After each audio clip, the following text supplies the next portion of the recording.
So today we're going to be talking about Japanning and kind of what it is and some of the stuff I've learned on how to apply it. And so yeah, Japanning, it's not really a paint that we hear of these days. It's kind of been phased out by powder coating and quicker ways to apply really durable paint. So first off, I get my Japanning from Greg Ricketts at A Plain Life. He's really perfected this.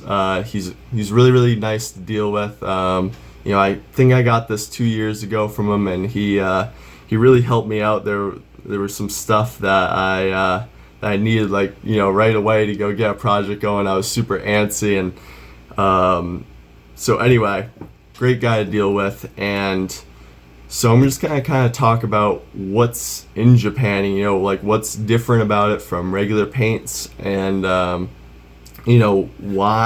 I use it on these plants. So on his bottle here, it says the ratios I uses. So I'm not giving away his secrets or anything. So it has 40% turpentine in it, 40% boiled linseed oil, and 20% asphaltum. So asphaltum, if you can believe it, it's linked to asphalt, right? So this paint has one of the key ingredients to asphalt in it, and they don't put non-durable substances on roads, right? It gets driven over day in and day out. So that just kind of gives you an idea of how strong this paint really is. So the reason why I use it on these planes is because that was the original paint. This is exactly what they would have put on. Stanley really kind of gate kept a lot of their secrets. So there's no real known ratio to what Stanley was using in their Japanning. And this one from A Plain Life, he did a really good job, I think. I have some original Japanning planes still, and it matches up very nicely. When you get planes that have been in sheds for a while and they still have most of their Japanning, there's a different look to them, but when you get them out of a box and it's new old stock, it's very similar to what this looks like. So I know a lot of people don't agree with repainting tools, and there's value to me in doing this, and the reason why is because I use a lot of these tools still. So using them day in and day out, they get dusty, right? You're in a shop and dust gets on them, and dust attracts moisture in the air, and we all kind of know what happens when moisture and cast iron react. Even if you don't have planes at home, you might have a table saw. I'm sure that what moisture in the air and moisture in your shop does to cast iron, right? It rusts it.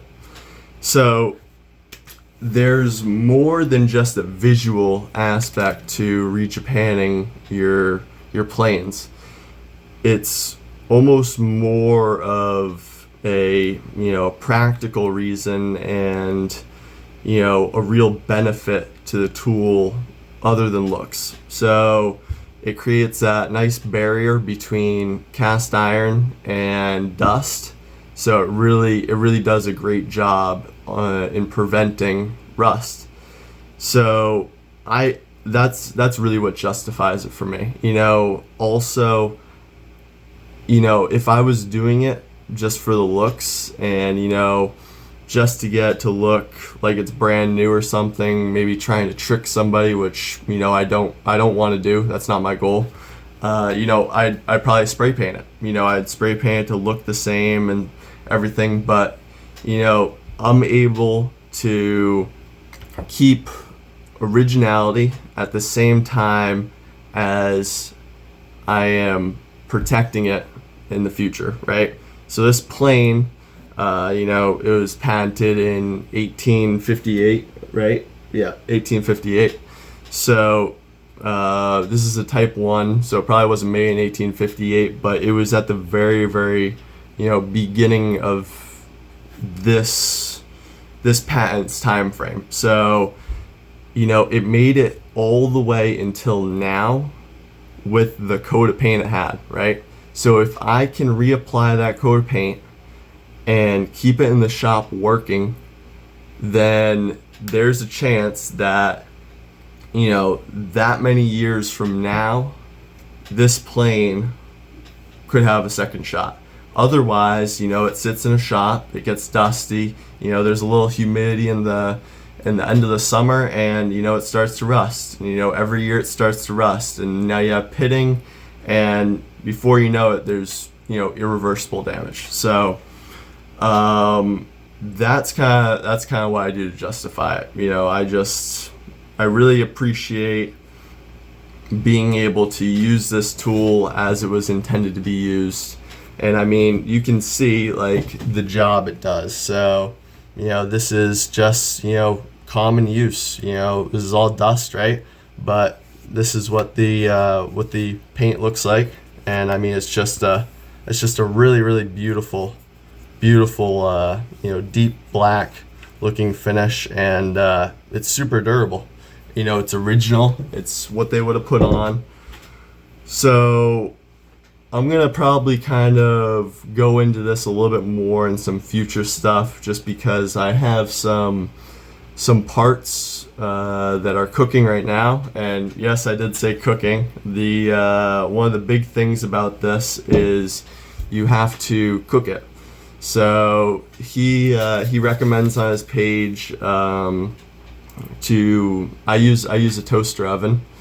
I think I got it for $16 at Ocean State Job Lot, and it has quite a few hours on it. I should probably write a review on the thing. It's real workhorse. But so he recommends you cook it for 100 at 185 degrees for 2 hours. You put it in a cold oven first, so you don't want to go just toss it in there preheated. That's for baking, that's not for tools. So after the 2 hours is up, you let it cool, and then I believe that he says to bring it up to around 400 degrees over the next 20 minutes. So you put it in there, you start at 185, and over the next 20 minutes you incrementally increase the heat, and then you cook it for a whole 2 hours at 400. Personally, I've had success on just taking it after that first cooling cycle, putting it in there at at whatever temp the oven's at, and then I'll just set it to 400. It takes enough time for it to get up to 400 that it hasn't caused me issues. I know Greg's really done his research. I've seen his videos that he's posted on YouTube, and but this is just what works for me. Everything that I've kind of taken away from him, I've kind of reworked into, seeing what works for me, seeing the most efficient way to do this, because, I do this quite a bit, actually.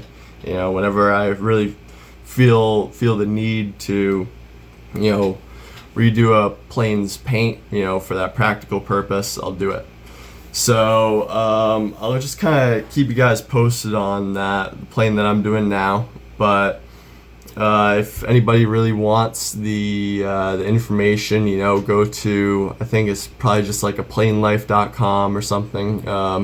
He has a Facebook page too. I'm not sure if he has an Instagram page. I haven't looked, but worth a shot. Check it out. But great guy, great company. I'd really recommend this product. He's super upfront with it, and he actually shows you how to make it too. So I think his real goal is to get it out there too, because it took me so long to figure out how to do this, what to do it with. Like, I remember it took me probably like over a week to really figure out like what was in this paint. So he's doing a great job at kind of preserving the history of that, and not letting it disappear. So if you have any questions about this, let me know. Or if you guys have other people that are making Japanning too like this, and you can buy it pre-made, maybe just like let other people know in like the comments, because I mean keeping this alive and preserving this for the next generations to know how to do something like this is really important. And so thanks for listening. I'm sure this went on for way longer than I thought, but this is a topic that I really, really like, and I think it's just far too unknown to most people, and especially most tool collectors, tool users. It's just I just want to do my part to keep it alive. So have a good day.